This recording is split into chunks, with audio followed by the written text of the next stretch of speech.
අවසර ලැබේවා මට මංගල සභාවේ දෙදෙනාගේ සිහින එක යායට සැබෑවේ දසතම විසිර නැත මංගල ස්වභාවේ එය වෙයි සොඳුරු මංගල්‍යක ප්‍රභාවේ ශ්‍රී සුභ මංගලම් භවතු. ඇත්ත වශයෙන්ම මේ අවස්ථාවේදී මම කැමතියි මගේ හෘදයාංගම ස්තුතිය ප්‍රකාශ කරන්න අපගේ මේ අසංක මේ මනාල පුතුණන් වෙනුවෙන් මේ මංගල සභාව අමතා වචන ස්වල්පයක් ප්‍රකාශ කිරීමට මට අවස්ථාව ලබා දීම සම්පූර්ණ.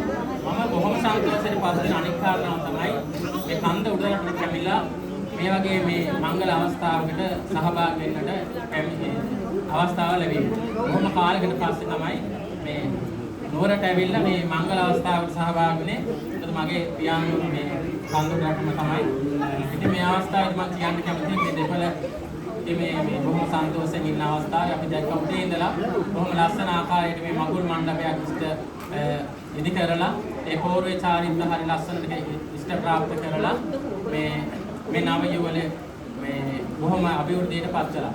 ඒ බොහොම අගනා චාරිත්‍ර වාර්ෂ සමුදායක් ඉෂ්ට කළා.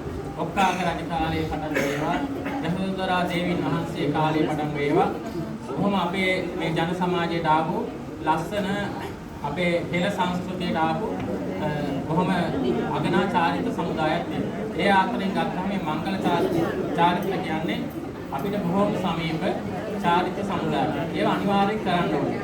මොකද මේ මංගලය එහෙම නැත්නම් විවාහයක් එහෙම නැත්නම් සරණ බන්ධනයක් කියන්නේ කෙනෙකුගේ ජීවිතයේ දෙවන උපත කියලා සලකන විවාහය වනාහි එක අවස්ථාවක් පමණක් කෙනෙකුගේ ජීවිතයට ලැබෙන අවස්ථාවක්. ඉතින් අන්නේ අවස්ථාව බොහොම අලංකාරයෙන් කරගෙන තමයි මේ කෙනෙක් කියන්නේ. මෙතන මේ වගේ පතිකුලයට යන තීරියක් සම්බන්ධයෙන් ඒ සරණ මංගල්‍යයක් ඉෂ්ට කරලා දෙන එකේ අම්ම කෙනෙක්ගේ තීනියක්. ඒ වගේ මේ යන තීනියකගේ තීනියක්. ඒ තීනිය සැබෑවෙන මොහොතක් තමයි මේ අවස්ථාවේදී මේ අපි දැක්කේ. ඉතින් මේ දෙන්න මේ ලස්සනට ඉන්න වෙලාවේ මේ මන් දැක්කේ මනමාලිගේ හිතේ චූටි බයක් තියෙනවා. මේ චූටි බයක් තියෙනවා. ඒ මනමාලියට විතරක් නෙමෙයි මේ වෙලාවේ මෙතන ඉන්නවනම් මේ මනමාලිය වෙලා හිටපොය ඒ හැමෝටමත් ඒ වගේ චූටි බයක්. මම ඒක මෙන්න මෙහෙම කිව්වොත් මාවැනි බිලින්දා වර වර ළඟට කැන්දා අසංකගේ අම්මා කෙසේ වේවිද යන්නේ මන්දා. හැබැයි එහෙම වෙන්නේ නැහැ නේද?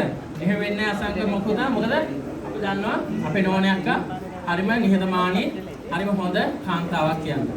ඒක මෙහෙම කියනවා. මගේ සුදු පුතා කරකාරට ගත්ලේරි ඈ සොඳරුවයි හරි ලස්සන සිරියාවි නොකරම සිටියොතින් ඈ මහා ගෝරි දෙනවා අම්මපා ගෙයි ඇති ඔක්කොම සාරි. එහෙම නේද? ඉතින් ඒ වගේම මම පුංචි කාරණයක් කියනවා. මම උදේට බැලට යනකොට මම හරි ලස්සන දර්ශනයක් දකිනවා. මම උදේ 6:00 විතර තමයි ගෙදරින් එළියට බහලා යන්නේ. ඒ වෙලාවට අපේ වෙලාතර තියෙනවා පුංචි බුදුමැදුරක්. ඒ බුදුමැදුර ගාවට එනවා උදේට යුවලක් මේ උදේ මේ දහසුගොත් වැඩත් එක්ක උදේට බුද්ධ පූජාව අරගෙන. උදේට දකින්න ප්‍රිය දසන තමයි. ඒ කවුරුත් මේ අපේ අසංක පුතාගේ අම්මයි තාත්තයි. මම උදේට දැකලා hina වෙලා යනවා. ඉතින් හරි ලස්සන අන්න ඒ වගේ බෞද්ධ පසුබිමක් තියෙන එන්නේ ගෙදරකට තමයි මේ දීනේ යන්නේ. ඉතින් ඒ දෙමාපියන්ට කවදාවත් බය වෙන්න දෙයක් නැහැ. මේ අසංක පුතාගේ ගෙදරට යන දියනේ තමන්ගේ ගෙදරටත් වැඩිය හොඳින් එහි ඉන්න පුළුවන් වෙනවා කියන එක මම අවංකවම කියන්න කැමතියි.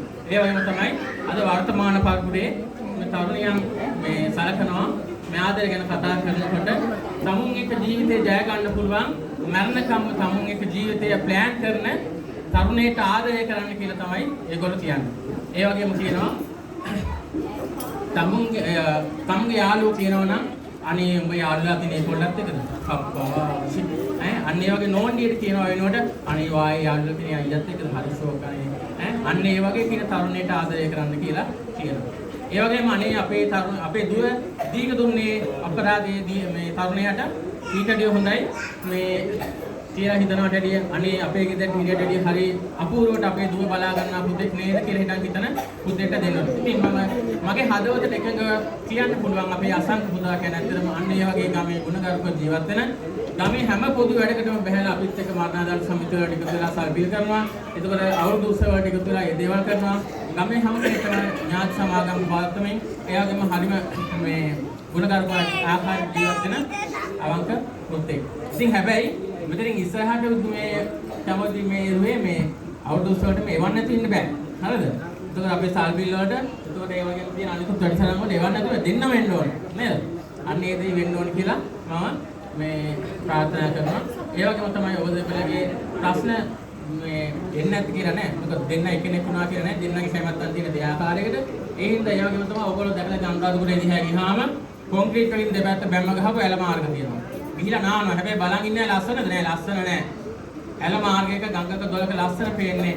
ගල් වල හැපි පෙන පිරු නංගමින් යනකොට ඒ වගේම තමයි කන්දවල් වලින් වැටිලා දියැලි නිර්මාණය වෙනකොට අන්න ඒ වගේ ලස්සන ලැබෙන්න බාධක මැද්දෙන් ගලාගෙන යනකොට ජීවිතේට පන්නරේ ලැබෙන්නේ එතකොට අන්න ඒ පන්නරේ ලබාගෙන දෙදෙනා අවබෝධයෙන් හැමදේම කතා බහ කරගෙන මේ ඉදිරියට ගත කරගෙන යන්න කියලා මම ඔබ දෙපළට සුබ පතනවා. ඒ වගේම මේ ඔබගේ අනාගත කටයුතු සාර්ථකව සාර්ථකව සුබ මංගල්‍යයක් ඉෂ්ට වේවා කියලා මම ඔබ දෙපළට ජය පතනවා.